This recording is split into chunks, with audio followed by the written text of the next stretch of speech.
Sunday School, your one-stop shop for everything Atheist Sunday and school, and boy, do we have a show for you today. Today we are covering Ezekiel chapters 41 through 44. And next week we're finishing Ezekiel. Yeah, we are. Yeah. Very, very happy about that, especially because this is all going to be temple stuff. Yeah, this is just the most... Why did you even open the commentaries? I mean, for real. That's a good question. Look, so these last chapters of Ezekiel, this week and next week, are just a slog. For the most part, yeah. I think like the last chapter is going to be a little less sloggy, but you know what? It's going to be a summary. That's my guess. I guess we'll see. We'll get there. Oh, but good news. Good news. Yeah. Good news, everyone. Guess what we got in the mail recently? You guys will never guess. It was the e-meter. We got the e-meter. Yes. And that's awesome. I mean, who else do you know has an e-meter? No one, I bet. Besides the Church of Scientology in your area. Oh, okay. So look at this. let's do a show off here. So here are the cans, I guess. Here they are. And then I know this is green, so it might not show up all that well. It's kind of showing up. Yeah, it's showing up. Yeah, it's fine. Yeah. So Give Look at him that. a good, infomercial rotation. Ooh. so there it is. There is the e-meter. Thank you so much for your help in achieving our, I guess, mildly easy but mostly expensive goal. Yeah, but we got it, and we are going to be using it for a video. It is a little clunky, but you know what? We get to test thetans. It is just a primitive lie detector test. It is pretty much. It's based on like the same technology or whatever. Which, by the way, lie detector tests are BS. They are complete BS. If you just for a moment even like believe your own lie, at least physiologically speaking, then it won't show up. Or if you hold your breath, or if you just don't have that variable of a heart rate. Yeah, like you'll be fine. You have sweaty palms all the time. Not for me, but for other people, I've heard that means you're just always lying, and then you should never take a polymorph, basically. Or polygraph, not a polymorph. Yeah, but either way, yeah, they don't work, and this Yeah, I is laughed just like at that. a lawyer when they said, well, you can do that if you want, and I'm like, ha, ha, ha, ha, not choosing you as a lawyer. Yeah, Yeah, no, that's pseudoscience. yeah, Like, didn't have to choose him, but never choosing him. Yeah. you can use a polygraph, but they're not permissible in court, so it's a waste of time. Seriously. Yeah, well, why would you ever use a polygraph for anything? Exactly. I think the Pseudoscience, my reason man. is because like they think like, okay, so if you say no to this, then we have a reason to think you're guilty. So like Yeah, I think that was some bullshit someone said once too, and I'm like, no, yeah, it's dumb. it's honestly a waste of time. It's like, well, if you don't swear in over the Bible, that means you're guilty. Yeah, Whoa. yeah. All right, but you know what? We have that. We will be doing some fun stuff with it, and we also have temple stuff today that we definitely want to get through, because let's be honest here, these aren't the greatest parts of the book. No, this is like that part in Exodus where they did this same thing. Yeah, pretty much. Okay, let's talk about cubits. Woo, qubits! Love it. Anything you want to say about this chapter before we read it? Aside from the fact that Zimmerly kind of puts the first 4 verses together with the previous chapter, no, there's not really much to say, honestly. Great. Afterward, he brought me to the temple and measured the posts. You didn't even say 41. Yep, chapter 41. Man, I'm like not even. There we go, chapter 41. Oh, wait, hold on. What version do you have? I have the King James version of the Bible. I have the English Standard Version. We also have the Robert Alter version translation with commentary. We have the Hebrew Bible. We have Erdman's commentary in the Bible. We have from the Hermenia commentary series from Walter Zimmerly. Both parts of Ezekiel we also have the New King James Version of the Bible and the Holy Scriptures according to some Jews. So yes. And we're just talking about the measuring of posts. All right, so that's going to take you a while, and we'll just Yep. leave the camera on you. Okay. Afterward, he brought me to the temple and measured the posts. 6 cubits broad on the one side and 6 cubits broad on the other you side. sound very excited about these cubits. Oh, yeah. Which was the breadth of the tabernacle. And the breadth of the door was 10 cubits. And the sides of the door were 5 cubits on the one side and 5 cubits on the other side. And he measured the length thereof 40 cubits and the breadth 20 cubits. Then he went inward and measured the posts of the door 2 cubits, and the door 6 cubits, and the breadth of the door 7 cubits.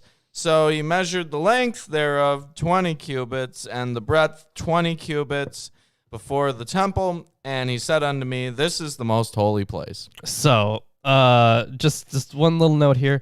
So most modern translations seek to impart coherence to this whole account of the layout of the temple by choosing terms familiar in our own architecture. So you have vestibules, ledges, stuff like that, and rearranging the tangled syntax. But in fact, even if we knew the precise meaning of these architectural terms, which we do not, Ezekiel's report of spatial entities and their dimensions is quite bewildering. The clarity then of the modern translation is illusory, and the present translation is meant to replicate the bewilderment conveyed in the Hebrew. Verses, okay, so once we get to verses 7 and 8, keep this in mind. Mm-hmm. Verses 7 and 8 are a particularly striking instance of the impenetrability of Ezekiel's description, but there are problems of comprehension throughout. So it looks like it's very... in terms of form, I guess it doesn't really make much sense. You probably have to add a whole bunch of words to make it make sense. Mm-hmm. That happens a lot in ancient languages. Happens a lot in our language sometimes too. Great. But since we grew up with it, it's less noticeable. Great.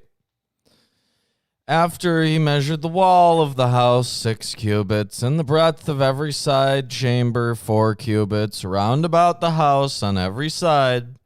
And the side chambers were 3, one over another, and 30 in order. And they entered into the wall which was of the house for the side chambers round about, that they might have hold. But they had not hold in the wall of the house. And there was an enlarging and a winding about still upward to the side chambers. For the winding about of the house went still upward round about the house. Therefore the breadth of the house was still upward, and so increased from the lowest chamber to the highest by the midst. So I saw also the height of the house round about. The foundations of the side chambers were a full reed of 6 great cubits. So there's an interesting note about the side chambers. So this word designates side annexes to the inner temple described in 40:48 through 41:4. The word is also mentioned in connection with Solomon's temple in 1 Kings 6:5. The view of Molenbrink, that the structures round the temple designated in 6:5 and 8 by this name belonged only to Zerubbabel's temple and are to be understood on the basis of Persian palace building. And that is rejected by Noth, apparently. With Molenbrink, however, he believes he ought to follow the view of Friedrich that these ribs, that's the actual term that's used, the rib, Oh, you mean like rafters? Yeah, I guess. The term could, according to Friedrich, have been taken over from shipbuilding. So that these ribs in Solomon's temple were of wooden construction. The singular term there refers to each of the 3 wooden stories built into the temple. 1 Kings 6:8 may suggest that the lowest of these was an open gallery, The conception of Ezekiel 41 is different from that, when verse 9 gives the thickness of the outer wall of these side chambers as 5 cubits. Then, I'm about to get into that. okay, get through verse 9. The thickness of the wall, which was for the side chamber without, was 5 cubits, and that which was left was the place of the side chambers that were within. Yeah, so when verse 9 gives the thickness of the outer wall of the side chambers as 5 cubits, then even though there is no specific mention of the material, it is a massive stone structure that is envisaged. Similarly, in the Ezekiel plan, the light wooden wall, which in Solomon's temple separated, I don't know the Hebrew word, but it separated something from the main hall of the temple, has become petrified into the wall 2 cubits thick. Great. This is worse than First Chronicles. Is it though? Yes. And between the chambers was because at least in First Chronicles it's very formulaic and you can just like read through it very quickly. Yeah, I suppose. And this is like Scatterbrain. And between the chambers was the wideness of 20 cubits round about the house on every side. And the doors of the side chambers were toward the place that was left, one door toward the north and another door toward the south. And the breadth of the place that was left was 5 cubits round about. Now the building that was before the separate place at the end toward the west was 70 cubits broad, and the wall of the building was 5 cubits thick round about, and the length thereof 90 cubits. So he measured the house 100 cubits long, and the separate place and the building with the walls thereof 100 cubits long. Also, the breadth of the face of the house and of the separate place toward the east, 100 cubits. And he measured the length of the building over against the separate place which was behind it, and the galleries thereof on the one side and on the other side, 100 cubits, with the inner temple and the porches of the court. The doorposts and the narrow windows and the galleries round about on 3 stories over against the door, sealed with wood round about, and from the ground up to the windows, and the windows were covered, to that above the door, even unto the inner house, and without, and by all the wall round about, within and without by measure. Reuben, is that from the windows to the walls? Oh my God. Yeah. Yeah, it is. I'm sure. Isn't this an exciting chapter? It's trying amazing. to help with my bad commentary because there is no good commentary on this. Really. There's like very little. Yeah. So So you get my bad commentary. The most interesting stuff is just how it is related historically to the area, I guess, and even then it's just still Great. Yeah. Well, it's required reading. You got to get through it. And it was made with cherubim and palm trees, so that a palm tree was between a cherub, and every cherub had 2 faces, so that the face of a man was toward the palm tree on one side, and the face of a young lion toward the palm tree on the other side. It was made through all the house round about. So there's 2-faced cherubim, even though they have 4 faces. Hold on, sorry, which verse was that specifically? That was verses 18 and 19. 18 and 19, okay. Yeah. I'm sure there might be some stuff here on 18 and 19. Just the translation here. And it was fashioned with cherubim and palm designs on both sides, and the palm design had a lion's face on one side fashioned for the entire house all around. Yeah, that's what I said. I was just reading, an actual translation. Okay. You mean that translation made by one guy instead of a team of a whole bunch of expert translators? Yep, expert translators that were using, not amazing manuscripts. Well, who are you to judge a manuscript? Someone. Are you King James? No, I'm not King James. Are you saying that you don't have the divine right of kings and you can't make that judgment because you're not King James? Well, actually, I will say that you don't really know because it was written in the book of the kings of Judah and Israel. Yeah, the book of the kings of Judah and Israel said the Textus Receptus is the best manuscript. Wow, Period. I have no way of disproving that. Yeah, you don't. So the form of the cherubs of the wall relief mentioned here is to be distinguished from the throne-bearing cherubs of chapter 10, as are the cherubs in the... Okay, so as are the cherubs in the throne room, I'm guessing, of Solomon's temple, described in 1 Kings 6, from the cherubs of the wall representation in 1 Kings 6:29. In both cases, however, they doubtless basically fulfill a protectively apotropaic function. That's all that it says on this. I'd like it if there was more on cherubs. Wonderful. From the ground unto above the door were cherubim and palm trees made, and on the walls of the temple. The posts of the temple were squared, and the face of the sanctuary, the appearance of the one as the appearance of the other. The altar of wood was 3 cubits high, and the length thereof 2 cubits, and the corners thereof, and the length thereof, and the walls thereof were of wood. And he said unto me, This is the table that is before the Lord. And the temple and the sanctuary had 2 doors, and the doors had 2 leaves apiece, 2 turning leaves, 2 leaves for the one door, and 2 leaves for the other door. And there were made on them, on the doors of the temple, cherubim and palm trees, like as were made upon the walls, and there were thick planks upon the face of the porch without. And there were narrow windows and palm trees on the one side, and on the other side, on the sides of the porch, and upon the side chambers of the house, and thick planks. That's the end of chapter 41. If you're enjoying the stream so far, I don't know why you would be, but you can share it if you want other people to suffer through this description of a building. Yeah, don't you want other people to suffer? I know, it's your deepest desire to have other people suffer. That's why you watch this show, because you know that we lead people to suffering. All right, here's some commentaries.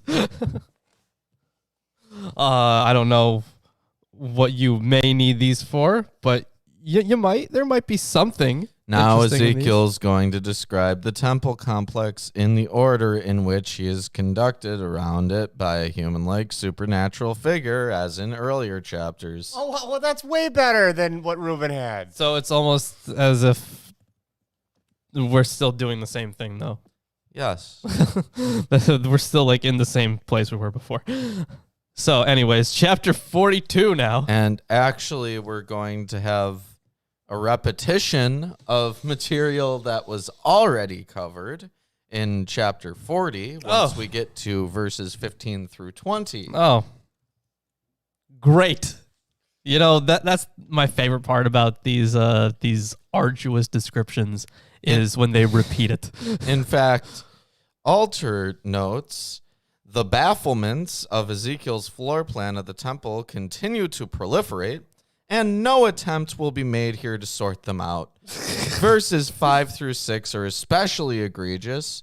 Rashi, perhaps the greatest of medieval Hebrew exegetes and an acute close reader, frankly confessed, I was unable to understand at all these 3 phrases. What are the atikim in the guess of this translation passages, which occur later. So with the those specific verses, there's stuff that we just have no idea what it even means. Yep. And how did they fit or eat from the lowest levels and from the middle ones? And the reason he gives that they were triple tiered and had no columns, I was unable to understand. So that's what Rashi said. Yeah. So I guess Rashi had no idea, and the Alter is fully admitting that he doesn't really know either. Alter concludes, we shall follow Rashi in throwing up our hands in despair.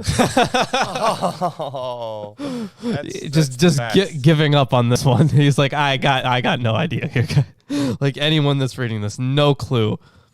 So that's all the commentary he repeats a point. Everyone with throw up their another- hands in question. Yep. Got nothing. What Nothing. the hell is this? All right. So, yeah, he said that those were for verses 5 and 6. Yeah, he just notes that in his commentary on the first verse. He's Yeah. like, I'm done with this chapter. Yeah. He's like, maybe the word is fit. I don't know. Yeah, I guess that's where we're at. All right. So chapter 42. Then he led me out into the into the outer court toward the north, and he brought me to the chambers that were opposite the separate yard and opposite the building on the north. The length of the building, whose door faced north, was 100 cubits, and the breadth 50 cubits. Facing the 20 cubits that belonged to the inner court, and facing the pavement that belonged to the outer court, was gallery against gallery in 3 stories. So this one's translated as gallery, but it is noted here that is in verse 3. It looks like. The Septuagint and the Syriac and the Hebrew, they have and wait, what? Oh no, that's the wrong one. Sorry. The meaning of the Hebrew word is unknown. That's just all that it says. Great. Yep. So more ambiguity there. And before the chambers was a passage inward 10 cubits wide and 100 cubits long. And apparently for that one, the Septuagint and the Syriac and also the Hebrew say, and a way of 1 cubit. So, You know those biblical literalists? yes. How do they feel about knowing that they have no idea what certain words in the Bible even mean? Probably not great. Disappointed. I put to you that they throw their hands up in despair. Yes. I submit to you that no matter what field you go into, if you go closer to the bottoms of those fields, you will also occasionally throw your hands up in despair. I'm sure, yes. It just doesn't matter what it is if it's complex enough. And their doors were on the north. Now the upper chambers were narrower, for the galleries took more away from them than from the lower and middle chambers of the building. So that's verse 5. For they were in 3 stories, and they had no pillars like the pillars of the courts. Thus the upper chambers were set back from the ground more than the lower and the middle ones. Wow. This is not... Oh, so apparently those are the verses that people have a lot of issues with. So there's commentary in here. Yeah, I'm sure there is. Okay, so there is admittedly no complete unanimity as to the understanding of these details. Elliger, following Forgalling and Geese, Gese, I guess we'll call him Geese, believes that in the information which explains the curtailment of the upper chambers, they ought to find an element of the terrain lying beneath them and covered by the building, rocky ledges projected into them. There are, however, difficulties in accepting the Hebrew phrase here, already mentioned in verse 3, are to be referred there to 3 regular gradations in the terrain. More correctly, one thinks there, as is also considered by Elliger, the ledges in the visible form of the building, which the prophet can see from the place where he's standing, can, however, the Hebrew term in verse 5 be understood in a completely different way. Is it at all likely that into the descriptions of the outwardly visible shape of the sacristy, there have also been inserted secondarily details about the nature of the terrain which is concealed beneath the building? Thus, more probably here too, what we find described is the external shape of the building, the topmost story of which is described as shortened because its roof does not extend the whole 50 cubits to the northern edge, but after a third of the 50 cubits, one must surely supplement thus, falls step-like to a lower level. And the same is correspondingly true of the middle level, which from the point of view of the lowest is higher. Thus, the end of verse 5, which once again begins from the opposite side, says the structure is built up from below via the middle level, And the end of verse 6 reiterates using the root squared off, which is known from 41 verse 8, and adding another term that says from below. The building is constructed terrace-like from the lowest level via the middle level. The roof surface, which falls in terraces, eats away more and more of the total area of the building. The transition from the singular chamber to the plural chambers makes it clear that a plurality of chambers is presupposed in the interior of the total building, when in addition it is explicitly stated that this structure has no pillars, as had the outer chambers. There are presupposed in this reference structural elements which are not mentioned in the Great Guidance Vision, but which are clearly visible to the author of this section. So hold on. This isn't a complete account? They're missing stuff.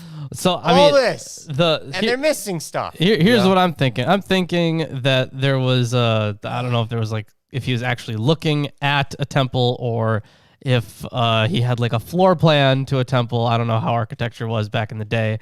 So they may have had some kind of rudimentary drawing or something. I have no idea. But this sounds like someone trying to describe, when they say a picture is worth 1,000 words, this is literally what they mean. It's like someone should have done a very good illustration of this and saved us all the trouble. Would be nice. But no. Here's a bunch of text. It's worth 1,000 words. The one picture they had. I have no commentary to deliver for the rest of this chapter. So I mean, that's fair. There's not really much to cover aside from the fact that we don't know what some words and phrases in this chapter mean. The magic cards are bookmarks. Yeah, they are bookmarks. They are also very bad magic cards, as in they don't do anything even in the game. A 1-5 for 3. And it does nothing. Yeah, I have Mercurial Geists. Why? That one's actually good for compared to how bad the cards are on average. Yeah. It's uncommon. It has an ability. What's this one? Consulate Skygate. It's a 0-4 with Defender and Reach. It costs 2. Why has a It's flyer? very generic. You can block a flyer. Look at you. Congratulations. Let's continue with Bible stuff. All right. And now we're at verse 7. And there was a wall outside, parallel to the chambers, toward the outer court, opposite the chambers, 50 cubits long. For the chambers on the outer court were 50 cubits long, while those opposite the nave were 100 cubits long. Below these chambers was an entrance on the east side as one enters them from the outer court. In the thickness of the wall of the court on the south, also opposite the yard and opposite the building, there were chambers with a passage in front of them. They were similar to the chambers on the north, of the same length and breadth, with the same exits and arrangements and doors, as were the entrances of the chambers of the south. There was an entrance at the beginning of the passage before the corresponding wall on the east as one enters them. Oh boy. Then he said to me, right, this is still the angel speaking, huh? The north chambers and the south chambers opposite the yard are the holy chambers, where the priests who approach the Lord shall eat the most holy offering. They shall put the most holy offerings, the grain offerings, the sin offering, and the guilt offering, for the place is holy. For the most part, what Ezekiel offers is nothing more than a floor plan, which he is apparently required to sketch out in 43:11. There is no reference to the height of the many buildings and little explanation of their purpose.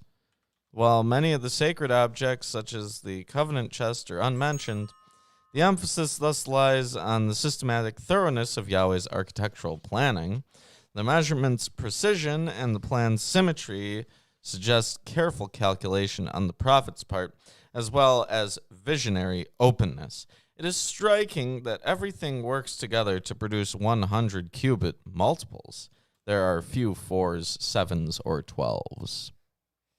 So, so the person in chat, we agree that a diagram would be much easier, and there are some diagrams here in Zimmerle's work, but they're not really that great diagrams, honestly. He's just like putting them in parts like as they're described. So first he has like a diagram of like the outer chamber and then the inner chamber and then like parts of them separately. So it's not really a great diagram, but yes, I am in complete agreement with you that it would be much easier. Also, if he's required to sketch it out in the next chapter, then why not just include the sketch in the Bible instead of all this? You know what? That would be ruining God's word for some reason. I don't know. God could have been like, I don't know. Yeah. Let's continue with these descriptions. What verse are you on? I don't even know 100%. I think I just finished verse 13. Okay, just finish the chapter. I will. When the priests enter the holy place, they shall not go out of it into the inner court without laying there the garments in which they minister, for these are holy. They shall put on other garments before they go near to that which is for the people. Okay, so I like that. That kind of caste system. I like it.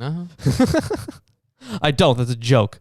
Please, nobody take that seriously. That's your favorite thing, Lawrence. Caste systems are horrible. Now, when he had finished measuring the interior of the temple area, he led me out by the gate that faced east. He measured the temple area all around. He measured the east side with the measuring reed, 500 cubits by the measuring reed all around. In the KJV, it says 500 reeds. I'm guessing a reed is a cubit long. Are they? I think reeds are a lot longer from the reeds that I've seen. Now you can break a reed. I guess you can. It's a measuring reed. All right, fair enough. I guess they had not many other options.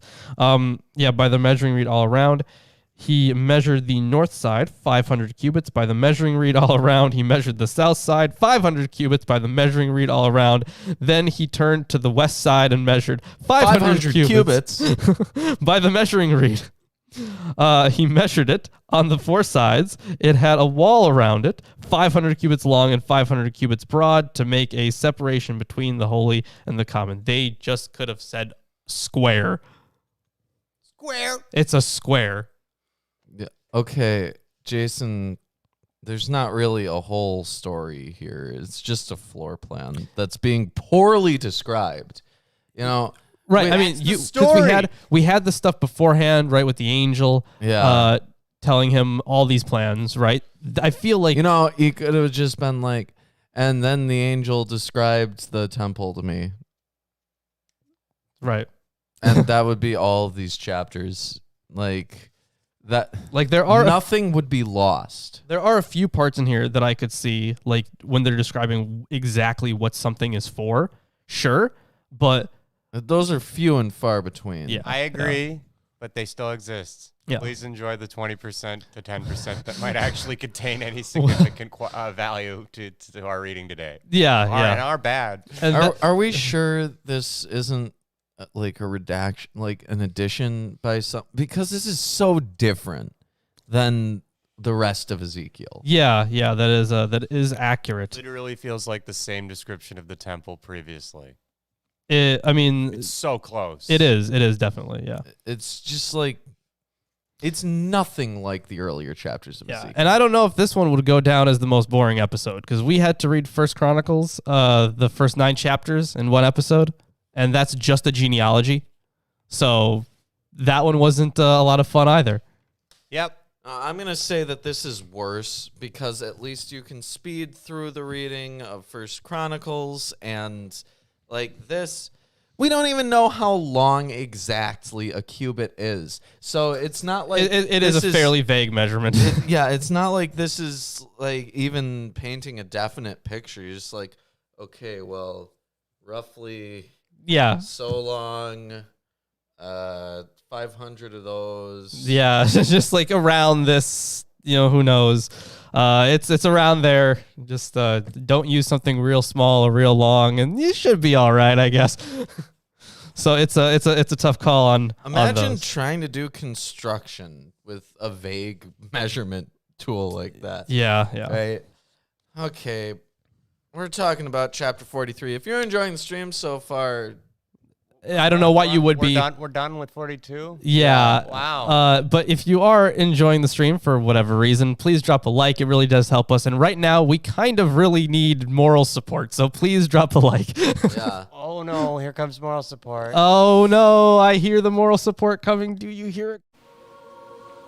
Behold, I am your Lord and Savior, Jesus Christ, and I want to let all you heathens and sinners know that I support this wonderful episode of Atheist Sunday School. Lawrence and Reuben try their very best to bring you the true glory of the Bible, and they need your help. They have provided links to their Patreon page just for you. Once again, my name is Jesus Christ, and this is Milwaukee Atheists. The Lord is with them. God bless. Oh, Jesus, thank you for stopping by. It really helps right now. We could use some power of God to help us get through this. It's not easy, but you know what? We got Jesus on our side, I guess. So, there's not really much to talk about here. Is this like wool? Is what? Is this like wool? That it could be. That's not wool, but is it like wool? He's like looking at his hair. I don't know. So I'm just gonna add in this commentary for chapter 43, I guess. And you know what? It doesn't even make sense without actually reading it. Okay, so with the guidance verb, which was used also in 40:24, and he led me, the prophet reports of being led to the outer east gate. When Holscher, Geese, and others observe here a tension with 42:15, since this gate has already been mentioned as the last place where the prophet stood, and conclude from that the incompatibility connecting 43:1 to 42:15 through 20, then that is inexact. 42:15 had stated that the prophet had been led through the east gate out of the inner temple. The east gate is not the goal at which this leading came to rest. Rather, in 42:15 through 20, there followed the measuring by the man of the outer walls on their four sides. Every impartial reader will understand that the prophet follows the man's measurings. On the other hand, in contrast to 42:15, the leading to the east gate in 43:1 is the end point of that leading. So they just went in the we read circle. every verse in 1st and 2nd Chronicles. Yes. We've read every verse in the Bible so far. Yep, every single last We're going to one. read every verse in the Bible until the end. Yep. And we'll deliver commentary on, well, not every verse. No, that would be quite long. Yeah, that we would may, be ridiculous. May as well write a book. Yeah. We'll deliver commentary on verses we think have commentary that's relevant. Yes. And add our own commentary. That's occasionally. why there's 198 episodes, including this one. Yeah.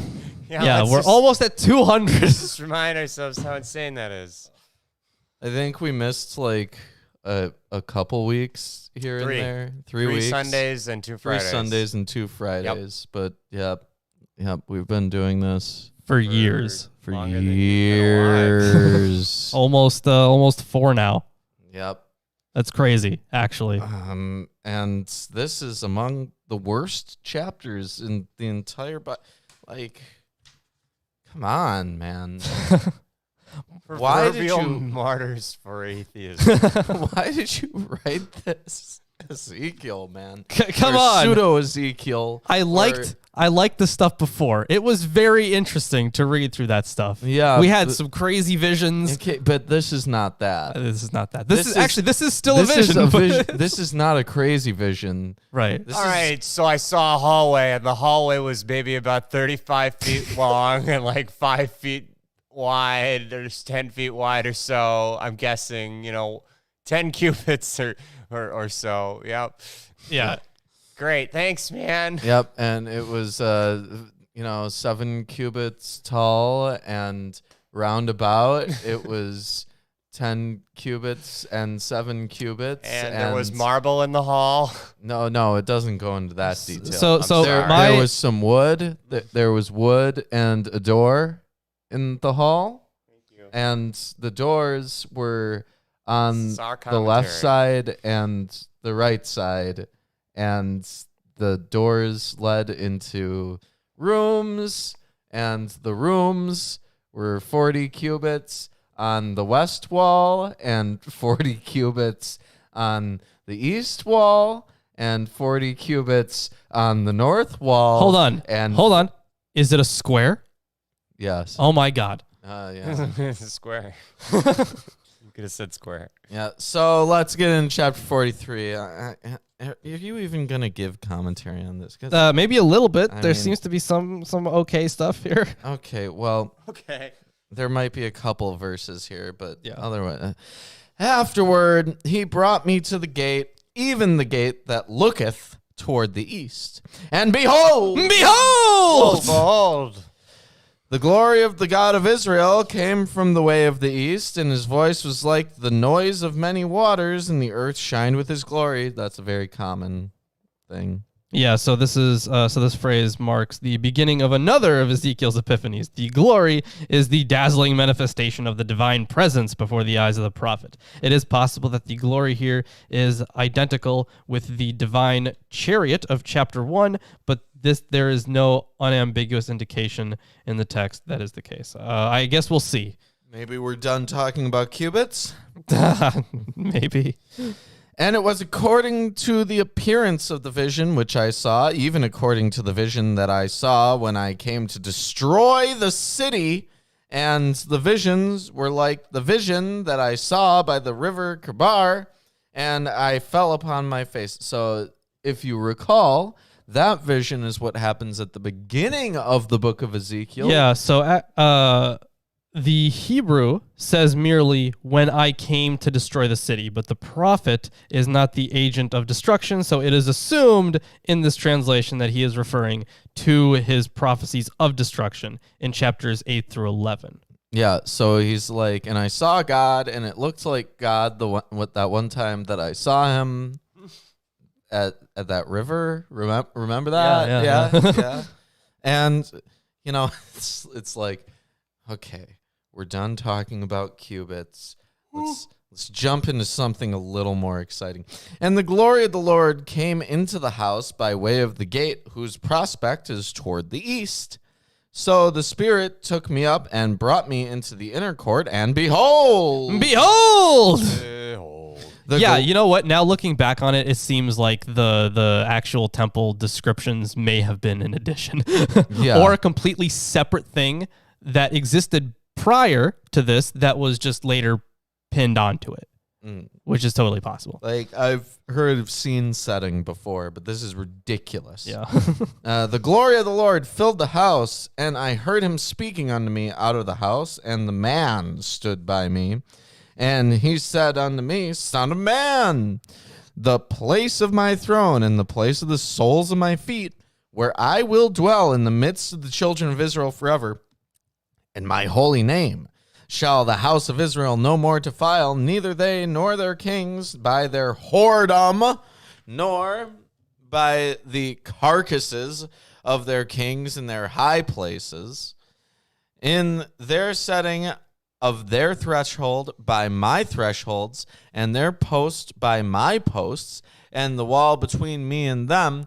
They have even defiled my holy name by their abominations that they have committed, wherefore I have consumed them in mine anger. So a good amount of that was kind of similar to the so when we talked about Ezekiel's first vision, I'm pretty sure we were all in agreement that it was supposed to be like a celestial or divine ark. Yeah, surely. So because it was described in pretty much the same terms. So for this, aside from that, which is fairly interesting that we're back to that, which is good. No temple stuff. So starting with verse 6 there. So a brief mark is made about the man, about who's the man. Yeah, is that the angel? You would think that, right? You the man. About whose whereabouts one instinctively wants to ask. While in 43:1 he was still presumed to be in his role as the prophet's guide, now it is simply observed that he is standing beside the prophet. Why is it not recounted of him that he has led the prophet from the outer east gate into the inner court? Holscher postulates that the original text must have stated this, deletes the reference to the Spirit and the raised me up, which goes with it in verse 5 and makes the man the subject of the guidance statement, which is found there. The Masoretic text will then have been altered in view of this statement in 44:1 through 3, or I guess 46:1, that the east gate is closed. Jan and J. Herman remove the reference to Spirit in a different way by presupposing that it is Yahweh himself who is meant by man. That would be unusual. But the Masoretic text, so at least according to Zimmerli, He's the man. should be adhered to. The withdrawal of the man is doubtless to be explained on the basis that in view of the presence of Yahweh in his glory, there is no further place for any further guiding activity. Sure. Yeah, I guess. When the sun rises, the stars grow pale. When the king enters, yeah. Basically, now that God's there, this whoever this is does not matter anymore. Now let them put away their whoredom and the carcasses of their kings far from me, and I will dwell in the midst of them forever. Thou son of man, show the house to the house of Israel, that they may be ashamed of their iniquities, and let them measure the pattern. Yeah. So, of course, when they're talking about, whoring and stuff, they're talking about idolatry, right? Right. However, I thought the reference to the corpses of their kings was interesting. So, as elsewhere, the probable... Okay, so yeah, we have a reference of idolatry. The corpses of their kings refers to the practice of the last several Judite kings of using the Garden of Uzzah in proximity to the temple as a royal burial ground. Corpses impart ritual defilement. Wait. You're telling me that they weren't buried in the place of their fathers? Well, if it's in the land of Israel, then yes, it is. That's a very large area. Pretty large. Yes. I'm in agreement with you. Like, if that counts... then as the place of their fathers. Then wouldn't Saul have been buried in the place of his fathers too? Because it's in the same general area of the. It's not like he went to Europe or anything. So, well, I suppose.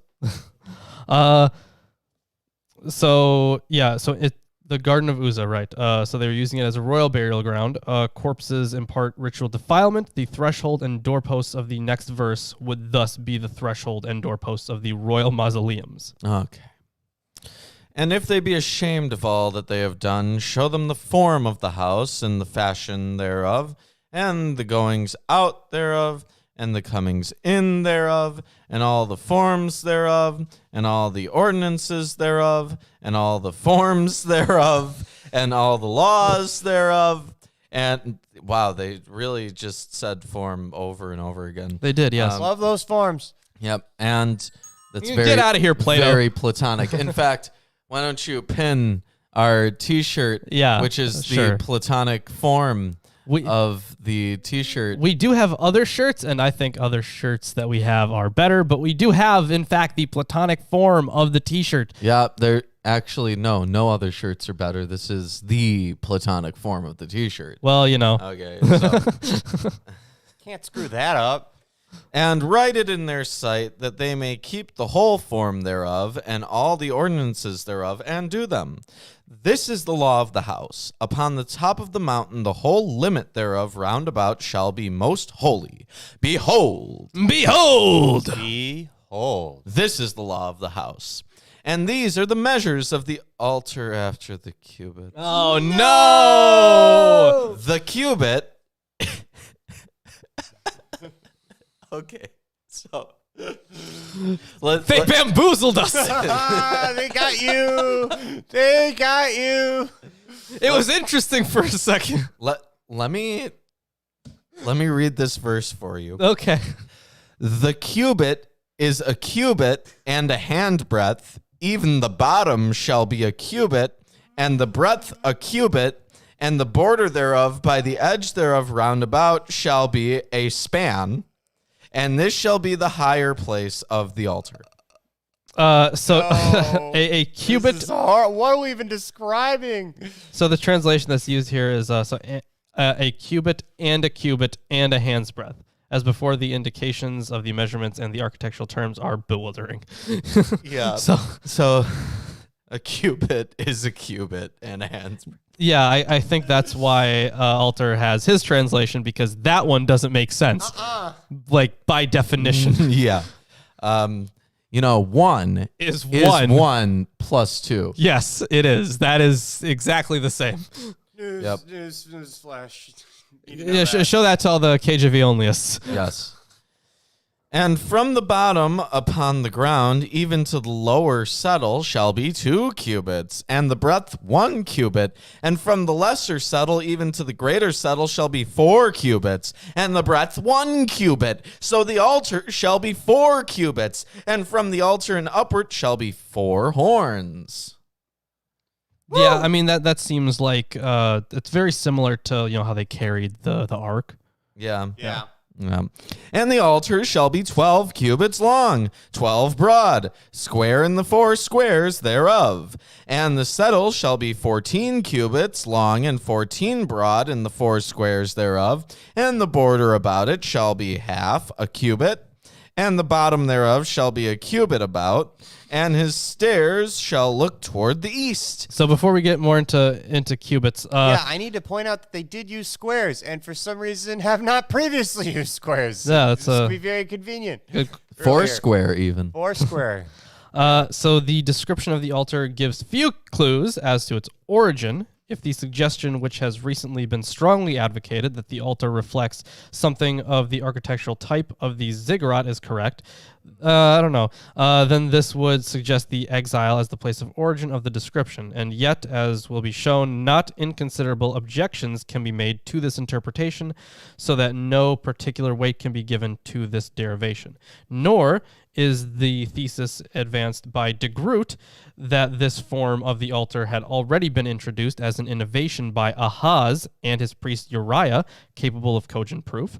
As far as the period of origin is concerned, one can set the composition of the piece which attempts to supply the information lacking in 4047 later than the emergence of chapters of chapter 40. Yeah, whatever he smoked when he wrote this gave him a lot of very precise measurements. Very precise. That's what happened. I don't know that you want to smoke this. You'll receive a long list of very precise measurements.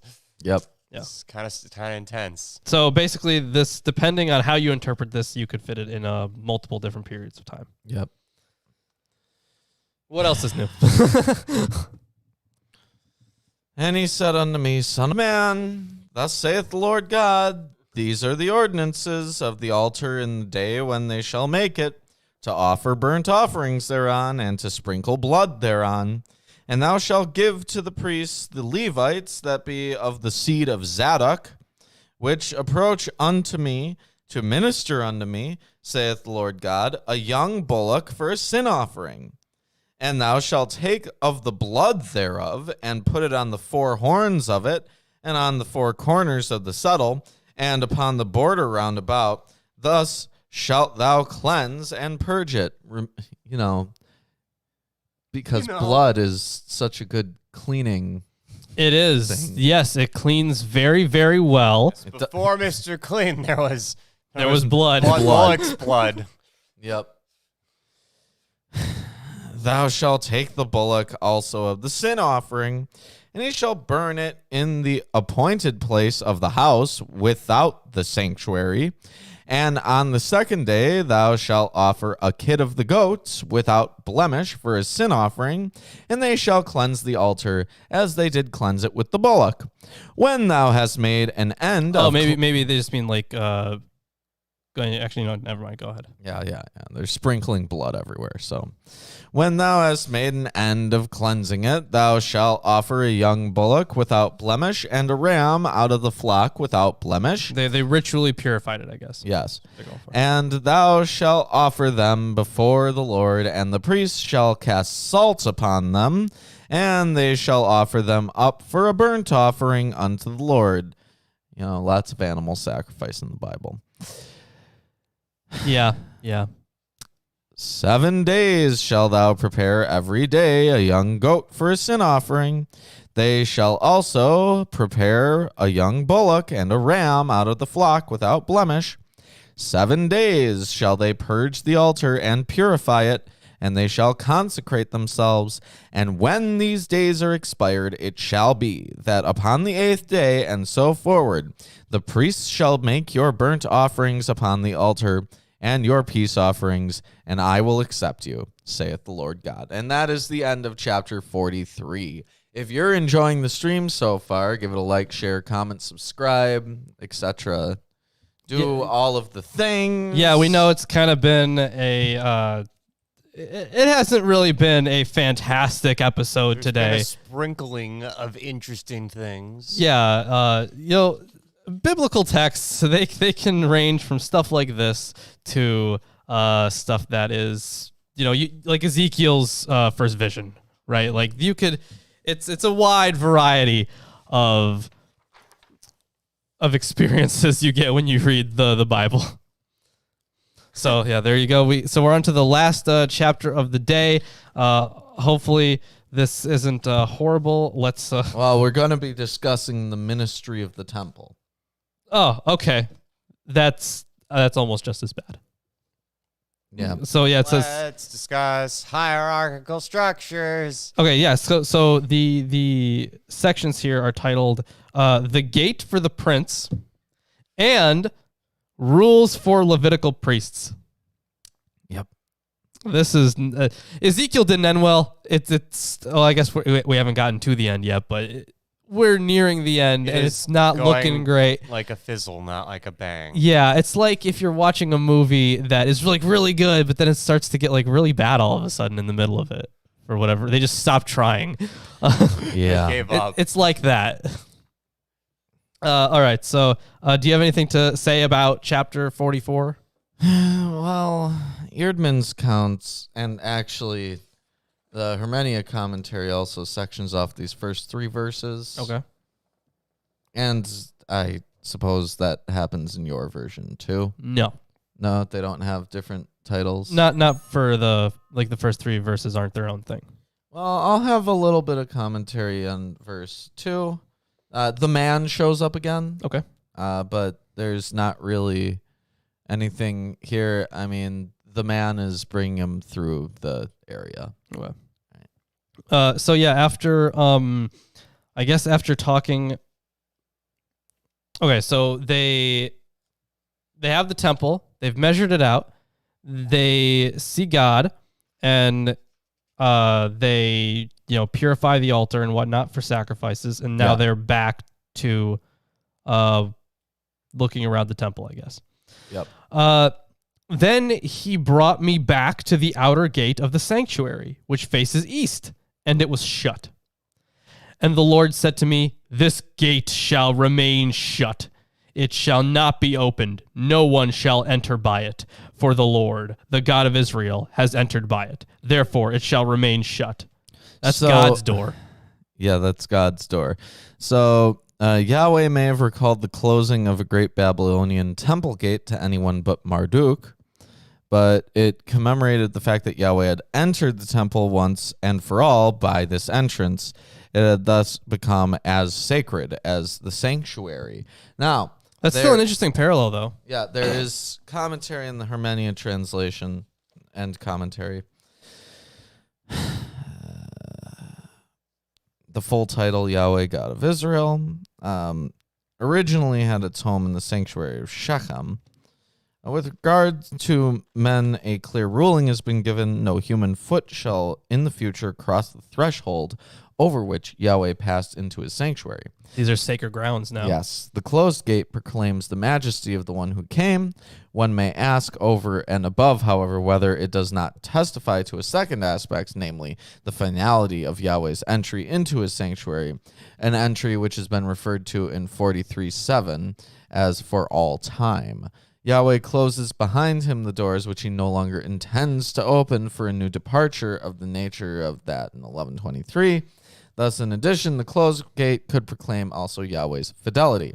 Here, one cannot suppress the question as to whether the phenomenon of the closed sanctuary gate emerges here for the very first time in the framework of the vision on the part of this prophet of the exile, which has just been sketched, or on the part of the school of his disciples who continue to reflect on this vision.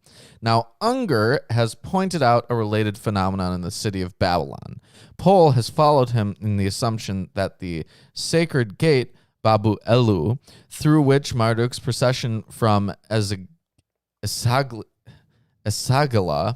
passed and returned again, and which was possibly also the entrance gate of the god Nabu in the procession route of the deities Nabu and Nana, was a closed gate which was opened only for the gods to pass through.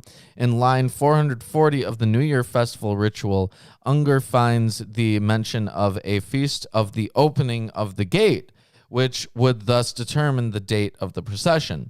Now, in connection with this interpretation of gate opening, we should note that the observation of Landsberger, opening the gate is certainly to be understood in cultic terms of the temple gate. But in general, the term denotes access of the people to the temple on the occasion of a festival, but not a specific or generally widespread festival.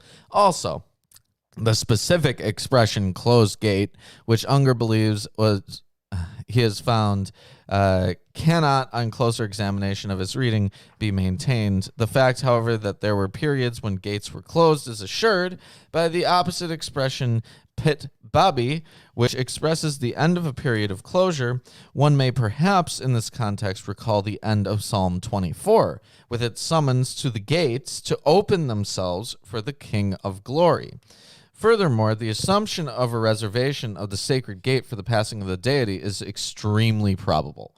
With reference to the Russian late Byzantine sacred gate, which was built in 1176 AD in Sustal, east of Moscow, Unger poses the question whether the sacred gate in Babylon is not to be conceived analogously to that as an entrance point to the temple, which consisted of two gates side by side, one of which stood open for normal traffic, while the other was usually walled up and was open only for specific occasions.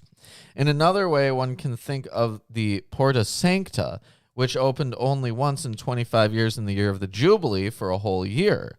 And as more distant analogies, there can be mentioned also the Golden Gates, through which in Vladimir, Kiev, Constantinople, for example, rulers passed in triumph. If what Ezekiel 44:1-2 recounts is compared with all these different varieties of the closed gate, what strikes one is the complete uniqueness of the justification given here for the closing of the east gate. There is no trace here any longer of the periodic opening of the gate and the sacred procession of the festive crowd, or even of a victorious ruler.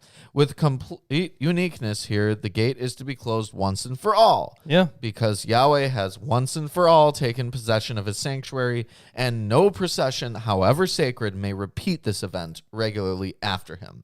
In harsh offensiveness, there is to be proclaimed through the medium of this closed gate the divine action which remains strictly over against man, and which he is not to penetrate, even in pious cultic imitation. Yeah, this is God. God has entered through here. It's now the most holy ground you could possibly have.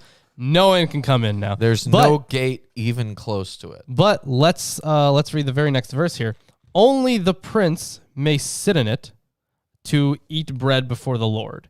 He shall enter by way of the vestibule of the gate and shall go out by the same way. So he's going through a different entrance, it looks like.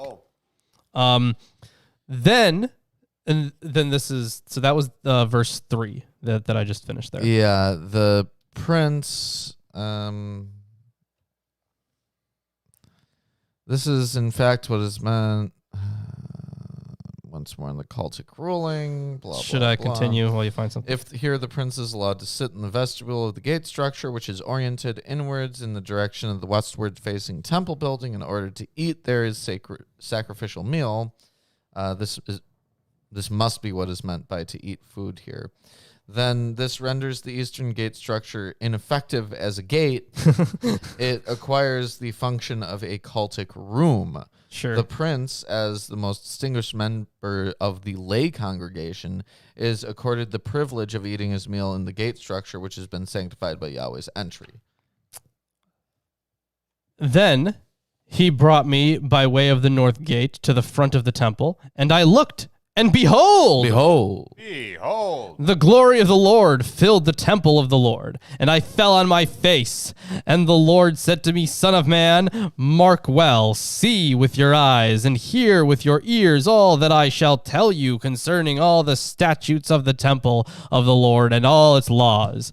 And mark well the entrance to the temple, and all the exits from the sanctuary, and say to the rebellious house, to the house of Israel, Thus says the Lord God, O house of Israel, enough of all your abominations. Yeah, so up until this point, the focus was on laying out all the regulations of the use of the temple. Now, however, there's a theme of castigation, which is introduced. Before the destruction of the first temple, its sanctity had been repeatedly violated in ways that Ezekiel will spell cost. In the restored temple, ways that Ezekiel will spell out. In the restored temple, things must be set right. So he's going to, give them all these laws and stuff. In admitting foreigners uncircumcised in heart and flesh to be in my sanctuary, profaning my temple, when you offer to me my food, the fat and the blood. You have broken my covenant, in addition to all your abominations, and you have not kept charge of my holy things, but you have set others to keep my charge for you in my sanctuary. So it seems like people were going into this into the temple. Yeah, this refers to an actual practice of using foreigners to perform menial tasks in the temple. Oh. In his view, the state of ritual unfitness of someone who is uncircumcised is correlative to a state of spiritual or moral unfitness. Sounds like that law. E.g., the uncircumcised of heart. Right? Okay, but it also sounds like that law. Right. All right, where was I? Right. What verse are you on? Broken my abominations, and you have not kept charge of my holy things, but you have set others to keep my charge for you in my sanctuary. Now I'm at verse 9. Okay. So, I mean, I can just start with verse 9. Yeah, just start with verse. Thus says the Lord God, no foreigner, uncircumcised in heart and flesh, of all the foreigners who are among the people of Israel, shall enter my sanctuary. But the Levites, who went far from me, going astray from me after their idols when Israel went astray, shall bear their punishment. So the Levites, because of their pedigree, will be allowed in the sanctuary. But because they were complicit in the sins of Israel, they are to be demoted in function, as the prophet will spell out. The verb went far away is an antonym of drew close, the technical term used for the officials who can enter the sanctuary. They shall be ministers in my sanctuary, having oversight at the gates of the temple and ministering in the temple. They shall slaughter the burnt offering and the sacrifice for the people. And they shall stand before the people to minister to them. because they ministered to them before their idols and became a stumbling block of iniquity to the house of Israel. Therefore I have sworn concerning them, declares the Lord God, and they shall bear their punishment. They shall not come near to me to serve me as priest, nor come near any of my holy things and the things that are most holy, but they shall bear their shame and the abominations that they have committed. Yet I will appoint them to keep charge of the temple, to do all its service and all that is to be done in it. What verse did you just finish? I finished verse 14. Okay, then That is where the section ends. There's still yes, we are chapter. in the appropriate place. Yeah. So let's talk about this. Most members of the tribe of Levi have their temple role redefined. They now have the privilege and responsibility of the actual killing of animals and sacrifice, which formerly could be undertaken by lay Israelites. On the other hand, their role is to be confined to such subordinate ministerial tasks, whereas Exodus 32 praises the tribe of Levi for the rigor of its commitment to Yahweh at Mount Sinai, and in the Second Temple period, Chronicles emphasizes the significance of their role in leading worship in activities such as prophecy and music. Ezekiel sees them as especially implicated in Israel's idolatry during the First Temple period. In being henceforth confined to subordinate roles in leading worship, like deacons rather than priests, they will bear continuing punishment and shame. Ezekiel's stance regarding the Levites and the priests needs to be set in the context of the variety of attitudes to this subject elsewhere in the Old Testament. Unfortunately, the evidence concerning this and its implications for the history of the Levites and the priesthood is complicated and controverted. Leviticus distinguishes between the ministerial role of Levites in general and the specific role of Aaron and his descendants in matters such as sacrifice, also Numbers 18. A differentiation of role is similarly emphasized here in Ezekiel 44. The story of Josiah's reforms has been reckoned to fit with this and to provide some of its historical background in its description of Josiah's demotion of the former priests of shrines outside Jerusalem, 2 Kings 23, 8-9, who might be identified with the non-Aaronite Levites. This would also fit with the comments in 44, 10-14. The demotion of most of the Levites may explain their lack of interest in returning to Jerusalem from Babylon, as in Ezra 8:15-20. And for this next section, it looks like there's going to be a whole lot of laws, of course, the rules for the Levitical priests, and I am actually interested to see if they line up with all the Leviticus stuff. Yeah, it's specifically to the descendants of Zadok. Oh, okay. Yeah, that was mentioned back in chapter 43, right? The seed of Zadok, the family of Zadok. Mm-hmm. And it was before that too, actually, in chapter 4, at the end of chapter 40 as well. Yeah, these are the sons of Zadok who alone among the sons of Levi may come near to the Lord to minister to him. So, yeah, makes sense.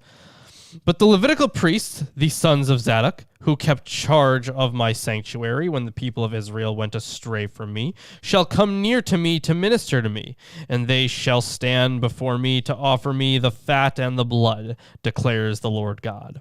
They shall enter my sanctuary, and they shall approach my table to minister to me. So this is in contrast to the Levites who are to remain in the court of the temple. Yeah. Yeah, they shall enter my sanctuary, and they shall approach my table to minister to me, and they shall keep my charge. When they enter the gates of the inner court, they shall wear linen garments. They shall have nothing of wool on them, while they minister at the gates of the inner court and within. They shall have linen turbans on their heads, and linen undergarments around their waists. They shall not bind themselves with anything that causes sweat. Okay. So I feel like that's really... Anything? Yeah, that's really real temperature-based, that one. This is in keeping with the stipulations about priestly dress in Leviticus, Perhaps linen was thought of as a purer fabric than wool because it did not come from an animal. In any case, a linen garment would have been cooler, less likely to induce sweating, a concern stated at the end of the verse. Yeah. Okay. And when they go out into the inner court to the people, they shall put off the garments in which they have been ministering and lay them in the holy chambers. So linen is also a test.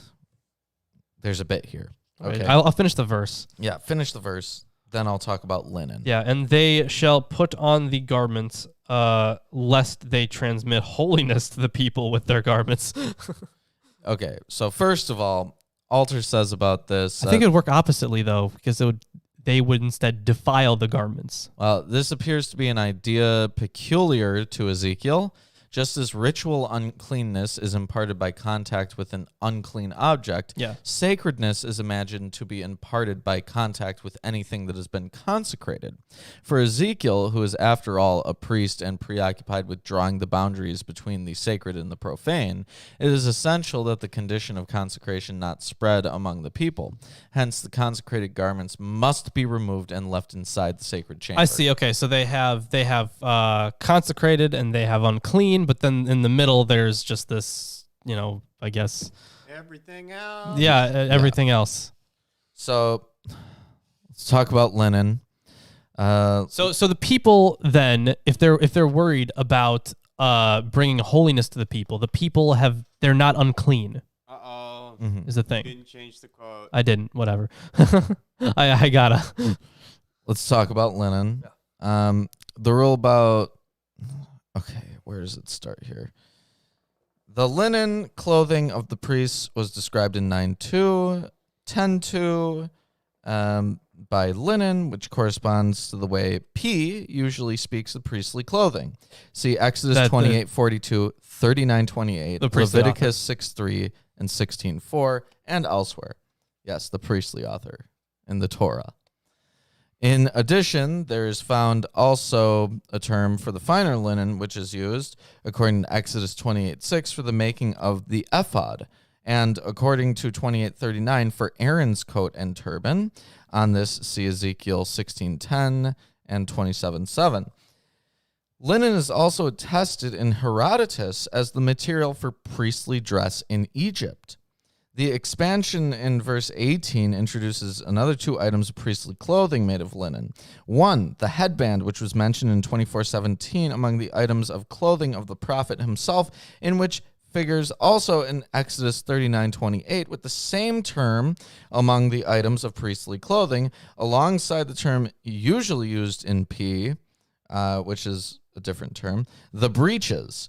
So you have linen turbans and linen undergarments. Yes. That the priest should wear these is directed in P by P in Exodus 28:42. With explicit justification, the anxiety that men's nakedness could be uncovered before the holy is expressed already in the Book of the Covenant, Exodus 20:26. And there's also that whole thing with David, too. Yeah, in the prohibition of building steps up to the altar. The command to wear linen clothes is contrasted with the prohibition of woolen clothing for the inner precinct of the temple area in cultic service inside the gates of the inner court and within. This inner precinct is understood, as in 42:1-14, as a place of heightened sanctity. Whether the original reason for the prohibition of woolen clothing is really, as verse 18 clearly implies, because woolen clothes cause one to sweat, and sweat could be regarded like other human excrementa as unclean, as in Deuteronomy 23:12-14, cannot be said with certainty. It is not impossible that already older taboo regulations sought to keep wool, which comes from animals, away from the cultic sphere. So, yeah, linen, common among Egyptian priesthood. Herodotus tells us that. Yeah, so the reference there, and you shall have a towel with your tools, and when you sit down outside, you shall dig a hole with it and turn back and cover up your excrement. So, yeah, that's they're talking about uncleanness. So I guess they yeah, I guess they might have included that. That would have been kind of, I don't know. I guess for us it's strange. I don't know. For them it would have been strange.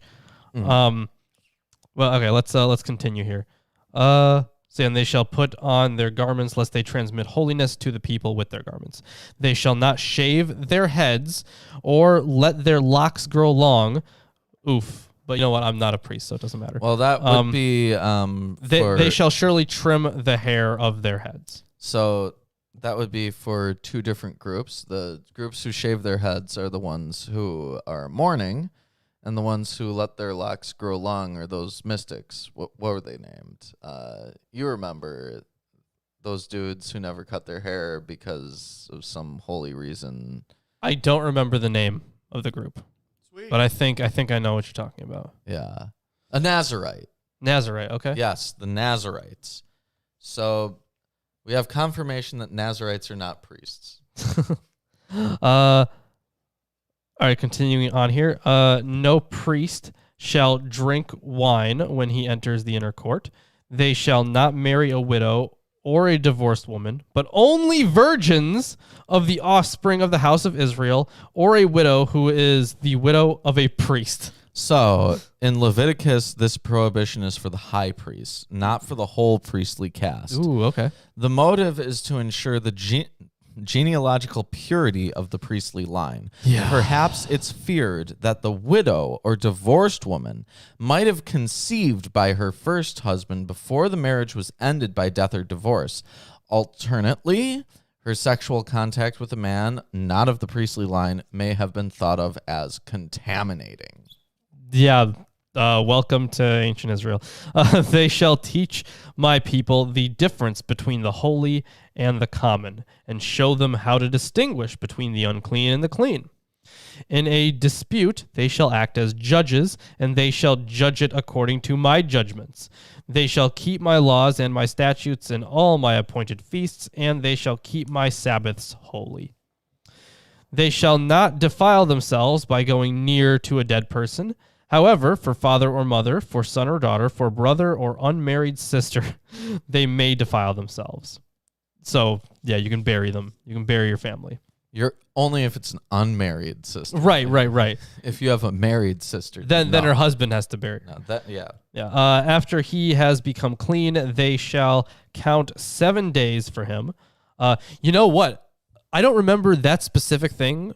Obviously, I remember, like, if you touch a dead body, you're ritually unclean, right? Yes. But I didn't remember, like, I don't think there was a thing in the Torah about, there wasn't, like, an exception to that being your family. There was no exception. The prescription, which is clearly found already in its present form by Ezekiel 44, is linked by means of verse 26 to the general theme of chapter 44, which is concerned with the purity of those who enter the sanctuary. The change to the singular reveals an ugly way the secondary character of verse 26f compared with verse 25. According to Numbers 19, the one who has become defiled by a corpse must cleanse himself with the water of purification, the making of which has been described in verses 1 through 10, Numbers 19, on the third and the seventh day after the defilement. So the third and the seventh day. It's not clear whether Ezekiel 44 presupposes this or an analogous ritual for the layman. The prescription that the priest should count 7 days after he has become clean and then should offer a sin offering when he takes up his duties again seems to suppose a prescription of this kind. The general demand for purification, which applies also to the layman, seems, in the case of the priest, who within the temple enters the area of intensified holiness, to be increased. Let's see. After he has become clean, they shall count 7 days for him, and on the day that he goes into the holy place, into the inner court to minister to minister in the holy place, he shall offer his sin offering, declares the Lord God. This shall be their inheritance. I am their inheritance, and you shall give them no possession in Israel. I am their possession. And, of course, we heard that before. That's what the Israelites get. That's what the Levites get. Yes. their possession is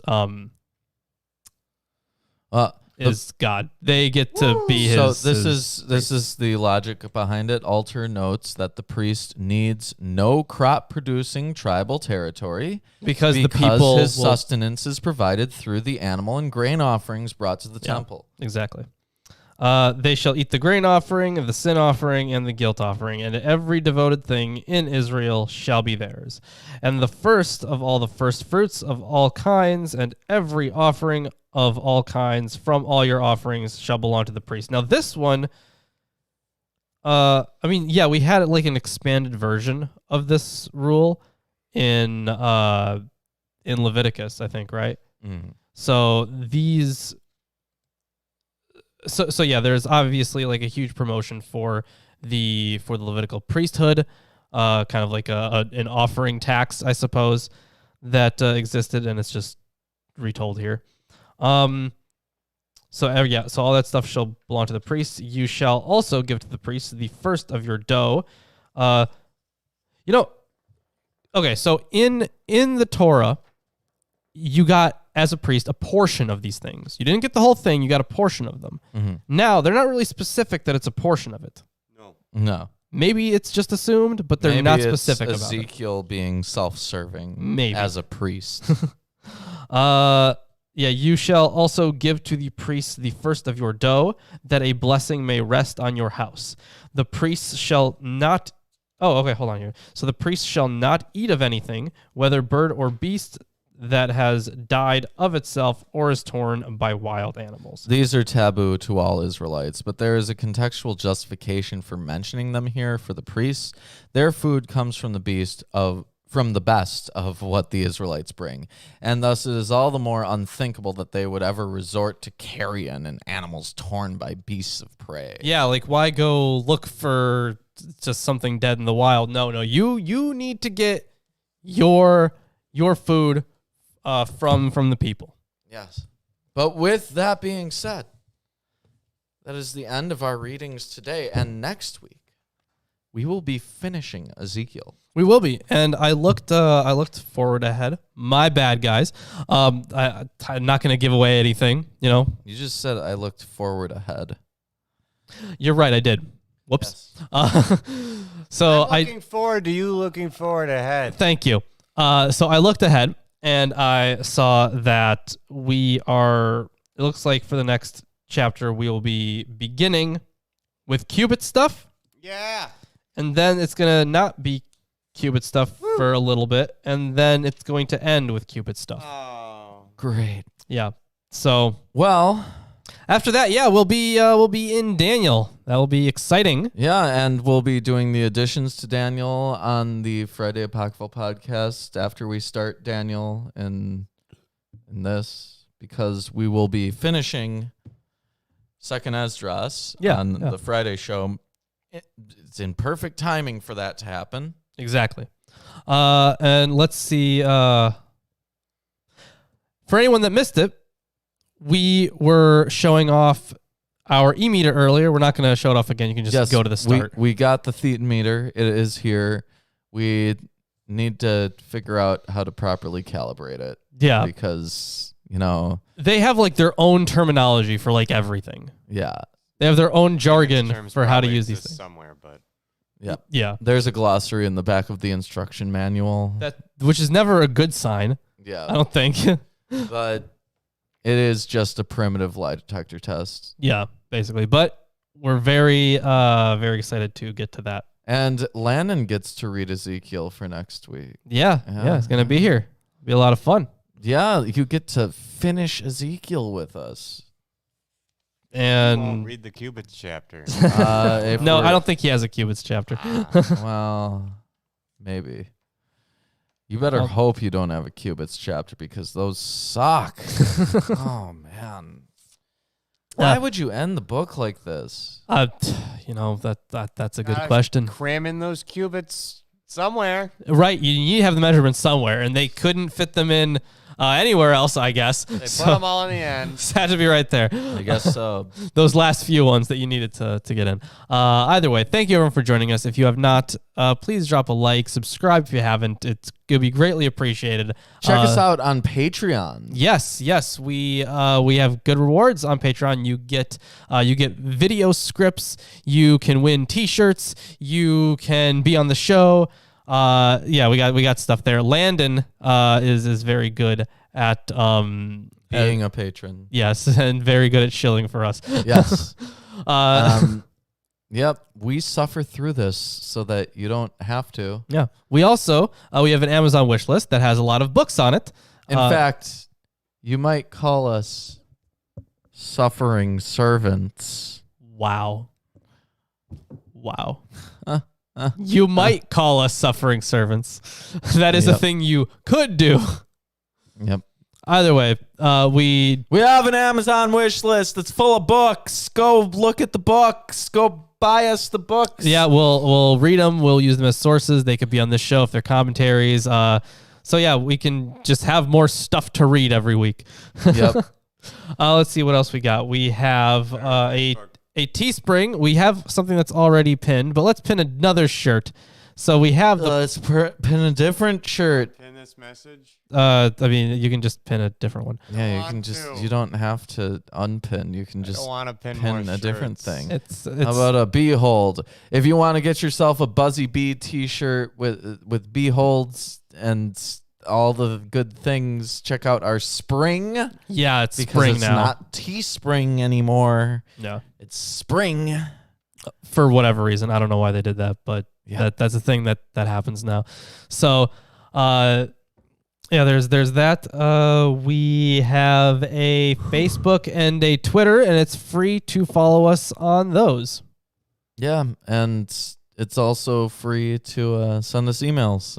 Yeah, MilwaukeeAtheists@gmail.com. Yeah, you could do that if you so choose. And aside from that, I think that's all the shilling, right? Yep. Wow, what a tiring set of chapters. Morally tiring, yes. Either way, thank you everyone for joining us, and we will see you on Friday and then Sunday Cubits. with Landon. We'll be talking about cubits. Yeah.